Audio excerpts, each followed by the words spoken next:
Share করব আমার আজকে দুপুরের ভর্তা ভাজিময় খাবার। তো প্রথমেই নিয়ে নিলাম করলা ভাজি আর সাথে নিয়ে নিলাম একটা মরিচ। তো প্রথমে করলা ভাজি দিয়ে ভাতগুলো ভালো করে মাখিয়ে খেয়ে নিলাম।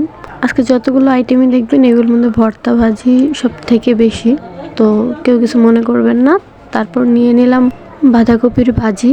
তো এই তো সুন্দর করে বাঁধাকপির ভাজি দিয়েও মাখিয়ে খেয়ে নিলাম। সব সময় মাছ মাংস খাওয়ার থেকে দুই একদিন ভাজি ভর্তা দিয়ে খেতেও কিন্তু ভালো লাগে। এবং তারপর নিয়ে নিলাম লাল শাক। লাল শাক দিয়ে সুন্দর করে লাল লাল করে মাখিয়ে ভাতগুলো শেষ করে নিলাম।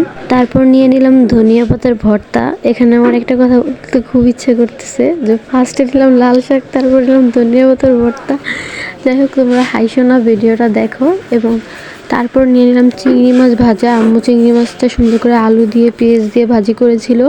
চিংড়ি মাছ ভাজাটা ঝাল ঝাল খুব মজা হয়েছিল খেতে। আমি তো মজা করে খেয়ে নিলাম।